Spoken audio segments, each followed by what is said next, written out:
के लोग होते हैं दुनिया में। एक वो जो छोटी सी भी प्रॉब्लम आने पर डर जाते हैं, घबरा जाते हैं, दुखी हो जाते हैं। और दूसरे वो चाहे कितनी भी बड़ी मुश्किलें उनकी जिंदगी में आ जाएं, लेकिन वो हमेशा खुश रहते हैं, हर प्रॉब्लम में खुद को संभाल लेते हैं। एक वो जिनके पास सब कुछ होता है लेकिन फिर भी वो हमेशा दुखी दिखते हैं, आपको हमेशा दुखी ही मिलेंगे। और दूसरे वो जिनके पास कुछ हो चाहे ना हो, लेकिन वो हमेशा आपको खुश मिलते हैं, मुस्कुराते हुए मिलते हैं। आज हम ऐसी 3 कहानियों के बारे में बात करेंगे जो चाहे आपकी जिंदगी में हजार मुश्किलें क्यों ना आ जाएं, कितनी भी बड़ी परेशानियां क्यों ना आ जाएं, लेकिन ये कहानियां आपको हर मुश्किल में खुश रहना सिखा देंगी, हर परेशानी में मुस्कुराना सिखा देंगी। पहली कहानी, एक फकीर देश में यात्रा के लिए निकला। मार्ग में जब रात हो गई तो वो एक व्यक्ति के घर में जाकर रुका। उसका नाम आनंद था। आनंद ने फकीर की खूब सेवा की। दूसरे दिन आनंद ने उस फकीर को उपहार देकर विदा किया।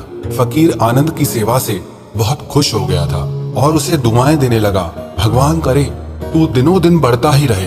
फकीर की इस बात को सुनकर आनंद हंसने लगा और बोला, अरे फकीर, जो भी है ये भी नहीं रहने वाला। फकीर आनंद की तरफ देखता रह गया और वहां से चला गया। कुछ वर्षों के बाद फकीर फिर आनंद के घर आया और देखा कि उसका सारा धन, सारी संपत्ति, सब कुछ खत्म हो चुका है। पता चला अब आनंद गांव के किसी बड़े जमींदार के घर में नौकरी करता है। वो फकीर आनंद से मिलने गया, लेकिन आनंद ने अभाव में भी उस फकीर का स्वागत किया। झोपड़ी में फटी चटाई पर उसे बिठाया और खाने के लिए जो उसके पास सूखी रोटी थी वो फकीर को दे दी। दूसरे दिन जाते समय फकीर की आंखों में आंसू थे।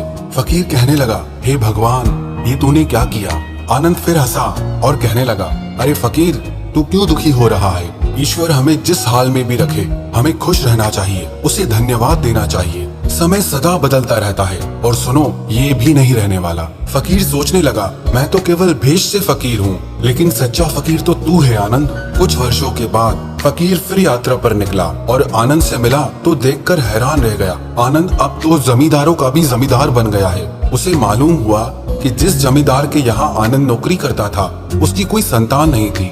मरते समय उस जमींदार ने अपनी सारी जायदाद आनंद को दे दी। फकीर बहुत खुश हो गया। उसने आनंद से कहा, अच्छा हुआ वो जमाना गुजर गया, भगवान करे अब तू ऐसा ही बना रहे। ये सुनकर आनंद फिर हंसने लगा और कहने लगा, फकीर, अभी भी तेरी नादानी बनी ही हुई है। फकीर ने पूछा, क्या ये भी नहीं रहने वाला? आनंद ने उत्तर दिया, हाँ, या तो ये चला जाएगा या फिर इसको अपना मानने वाला ही चला जाएगा। यहाँ पे कुछ भी हमेशा रहने वाला है ही नहीं। और अगर कोई चीज शाश्वत है तो वो है हमारी आत्मा, वो है हमारे मन की शांति, हमारे मन का सुकून। और बाकी जो भी कुछ है वो हमेशा रह ही नहीं सकता। फकीर ने आनंद की बातों को बहुत ध्यान से सुना और वापस चला गया। कुछ सालों के बाद फकीर जब उसी गांव से गुजरा, आनंद का वो महल तो है लेकिन उसमें आनंद नहीं है। उसमें कबूतर गुटरगू कर रहे हैं क्योंकि आनंद अब इस दुनिया में नहीं था। उसकी मृत्यु हो चुकी थी। कह रहा है आसमां, ये समा कुछ भी नहीं। रो रही है शबनमें, नौरंगे जहां में कुछ भी नहीं। जिनके महलों में हजारों रंग के जलते थे फानूस, झाड़ उनके कब्र पर, बाकी निशान कुछ भी नहीं।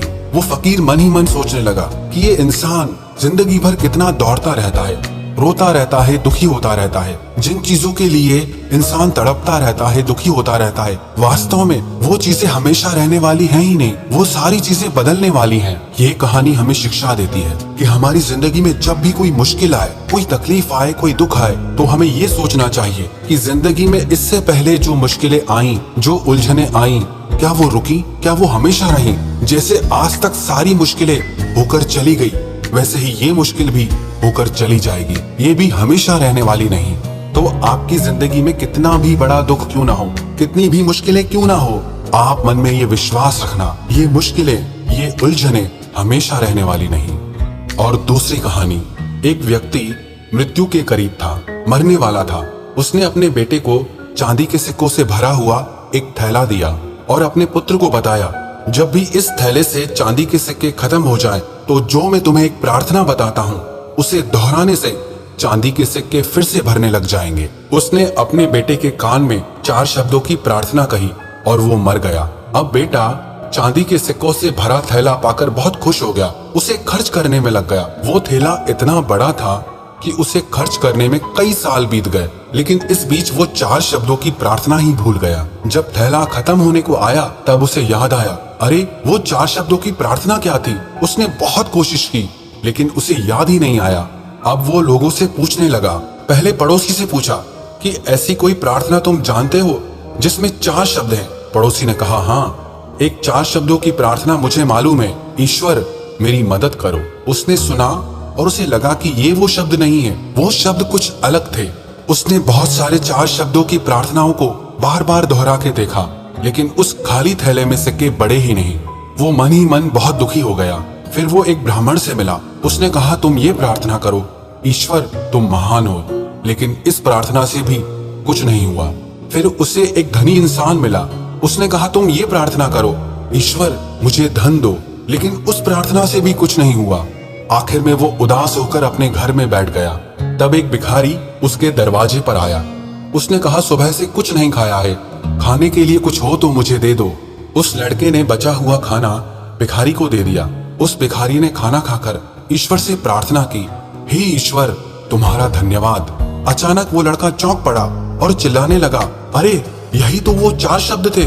उसके वो 4 शब्द दोहराने से हे ईश्वर तुम्हारा धन्यवाद, उसका खाली थैला चांदी के सिक्कों से वापस भर गया। ये कहानी भी हमारी जिंदगी से ही जुड़ी है। वो खाली थैला हमारी जिंदगी है और वो चांदी के सिक्के खुशियां हैं। जब तक हम अपनी जिंदगी में शिकायत करते रहते हैं, परेशान होते रहते हैं, तब तक हमारी जिंदगी के खाली थैले में वो खुशियों के सिक्के आते ही नहीं। लेकिन जब हम सारी शिकायतें भूलकर परमात्मा को दिल से धन्यवाद देते हैं, प्रकृति को दिल से धन्यवाद देते हैं, शुक्रिया अदा करते हैं, तो हमारी जिंदगी में भी खुशियों के सिक्के भर जाते हैं। याद रखना एक बात, जो इंसान हमेशा शिकायतों से भरा रहता है वो कभी खुश नहीं हो सकता, और जो इंसान हमेशा धन्यवाद के भाव से, हमेशा शुक्राने के भाव से भरा रहता है, वो इंसान आपको हमेशा खुश दिखेगा। उस इंसान की जिंदगी में आपको शांति और सुकून हमेशा दिखाई देगा। और तीसरी कहानी, एक चिड़िया ने एक खेत में अपना घोंसला बनाकर उसमें अंडे दिए।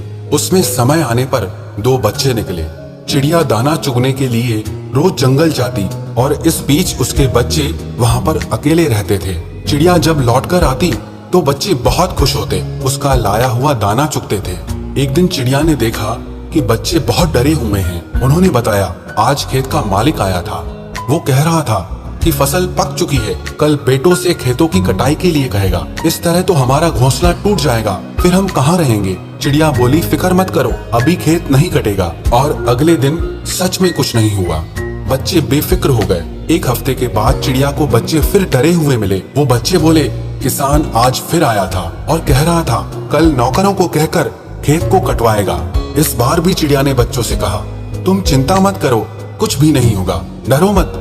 अगले हफ्ते बच्चों ने बताया कि किसान आज फिर आया था और कह रहा था कि फसल कटाई में बहुत देर हो गई है, कल वो खुद आकर के इस फसल को काटेगा।